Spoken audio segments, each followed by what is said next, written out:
kuliah ringkas menjelang berbuka. Saya Saiful dari UKM Mada akan menemani waktu menjelang buka Anda pada hari ini dengan obrolan yang ringan tapi penuh makna. Dan hari ini kita ada salah satu topik yang sangat relatable dengan kita, yaitu rezeki Ramadan dicari atau dinanti. Tapi saya nggak sendirian nih, ada tamu spesial akan berbagi ilmu dan perspektifnya pada hari ini. Kita sudah dengan Bapak M. Zikrullah Faza LC MELKH.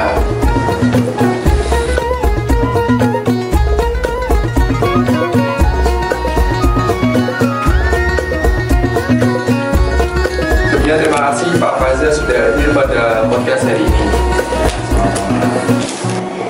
Bulan Ramadan ada salah satu bulan yang sangat dinanti oleh umat Islam. Selain menjadi momen mendapatkan diri kepada Allah SWT, bulan ini juga membawa banyak keberkahan termasuk dalam hal rezeki.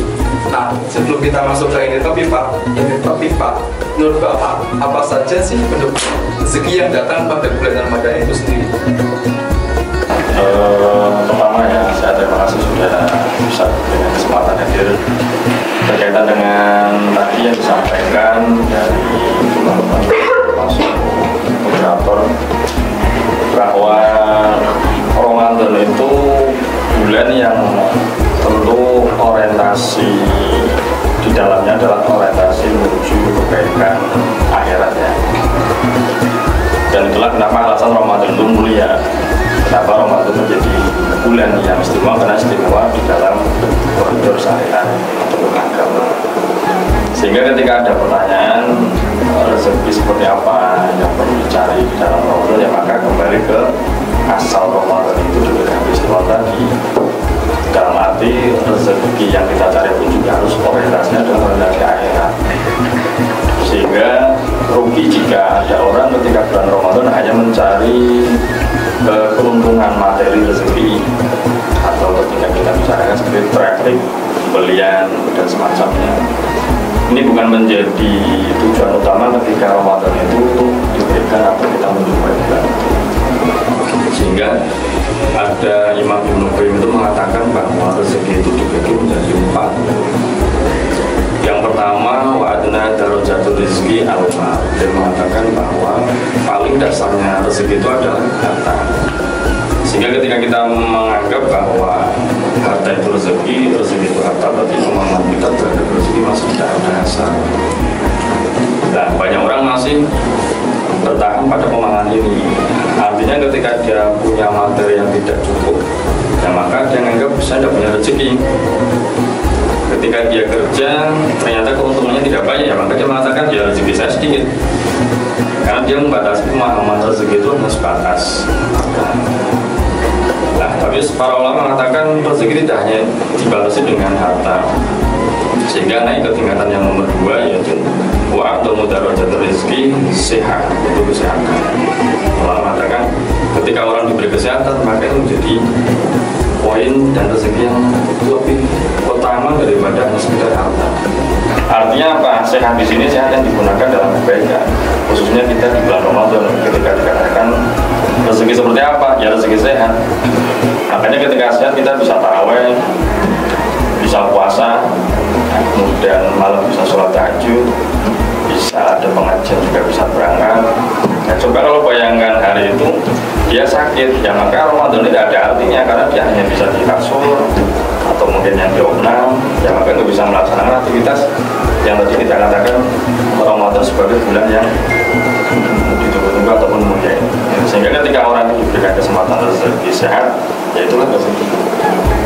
Kemudian yang ketiga yaitu adalah rezeki wa'ala darajatul rizki, itu adalah as-solihah, aulad dan solihin, diberikan kesempatan keluarga yang soleh. Jadi ketika orang melihat ketika dia seorang ayah melihat anaknya bisa bangun pagi untuk sholat subuh, kemudian melihat keluarganya semuanya bisa puasa Ramadan, ketika anaknya semuanya bisa rajin sholat tarawih jamaah ke masjid, itu rezeki. Jadi banyak orang melihat Ramadan berapa sanggannya gitu kan ya. Ramadan berapa offset pesanan orderan itu kan. Nah ini berarti masih ada tahap pemahaman rezeki yang paling bawah. Tapi kalau dia melihat Ramadan keluarga saya alhamdulillah puasa semua, nggak ada yang mopel, nggak ada yang semuanya tadarus baca Qurannya, itu perlu disyukuri. Berarti dia mendapatkan rezeki yang lebih tinggi dari sekedar harta, dan itu juga rezeki yang sebenarnya dicari dalam bulan Ramadan. Jadi ada tingkatan ini. Ketika kita memahami tingkatan ini, maka fokus kita ketika mencari rezeki ya sesuai tingkatan tadi. Kalau kita yang fokus yang bawah, maka berarti kita ada tingkatan bawah dan seterusnya. Jadi itu pemahaman tentang rezeki yang harusnya kita pahami dan kita laksanakan, kita cari sehingga direfleksikan dengan kegiatan sehari-hari dalam mengisi persoalan ataupun aktivitas yang baik dalam bulan Ramadan. Masya Allah, berarti rezeki itu sendiri sangat banyak sekali ya Pak? Ya. Tapi bertanya Pak, apakah rezeki ini lebih banyak harus dicari atau harus dinanti gitu? Rezeki itu, kalau kita bicara rezeki harta ya, semua orang sudah punya takaran rezeki. Ya. Tapi bukan berarti kita tidak perlu mencari rezeki, ya. Karena kita paham dalam proses rezeki itu ada namanya ya. Seperti halnya dulu Nabi juga mengajari kita bahwa rezeki orang sudah ditentukan sejak umur 4 bulan. Tapi kita melihat sejarah Nabi dalam sejarah, Nabi pun juga mengalami atau menjalani satu profesi, yaitu berdagang. Yang mana di situ adalah mencari harta ataupun mencari rezeki. Tapi di situ bukan berarti maknanya bahwa rezeki bergantung dengan kegiatan atau berdagang ataupun dengan mana. Kalau berdagang berarti nggak percaya dengan rezeki, tidak. Tapi keduanya saling membantu. Sehingga kalau tadi saya sampaikan bahwa rezeki itu dicari atau dinanti, ya maka tadi kita katakan ya kita tetap meyakini ada, tapi juga kita meyakini itu harus kita capai. Terlebih makanya ada tadi kita kembali ke rezeki ya, termasuk rezeki itu orang bisa sedekah kan, apalagi kita di bulan Ramadan disunahkan untuk saling banyak bersedekah, khususnya ketika berbuka puasa. Sehingga kita lihat banyak orang juga ketika mau maghrib itu hanya saja rezeki. Nah, di sini pun masuk konsep rezeki. Kenapa? Ketika ada orang sedekah, sebenarnya sedekah itu tidak mengurangi rezeki kita. Artinya apa? Ketika contoh saya memberikan jenengan sedekah 1 juta, sebenarnya 1 juta itu memang rezeki jenengan. Jadi 1 juta itu tidak mengurangi rezeki saya yang sudah ditentukan oleh. Nah, ketika orang punya kesadaran semacam ini, maka kan sifat dermawan itu akan muncul dengan mudah. Tapi kalau dia menganggap kalau saya ngasih uang, saya ngasih minuman, maka itu kurang, berarti ini kurang paham. Tapi kalau dia menganggap apa yang saya berikan, ya memang hari ini jatah dia, rezeki dia untuk bisa makan apa itu. Pak, supaya usahakan kadang ada orang yang usahanya itu orang yang cuma nungguin datang ya Pak, dan juga orang yang usahanya itu dikejar gitu. Menurut Bapak itu bagus aja? Keduanya bagus. Pernah ada satu cerita Imam Malik dengan Imam Syafi'i, keduanya kan sama-sama guru dan murid. Iya. Pernah dalam satu diskusi keduanya punya ideologi yang berbeda dalam hal rezeki. Imam Malik mengatakan bahwa rezeki itu akan datang sendiri tanpa perlu dicari. Imam Syafi'i mengatakan tidak, rezeki itu ya harus dicari, harus dijemput. Artinya biayanya lebih banyak daripada tawakalnya. Akhirnya dalam suatu waktu Imam Syafi'i ini kerja, kemudian sukses, ya, kemudian hasilnya banyak. Akhirnya kan datang rezeki itu yang secara materi itu. Tapi ketika suatu saat sudah kerja, akhirnya Imam Syafi'i teringat dengan Imam Malik. Oh, saya punya guru nih.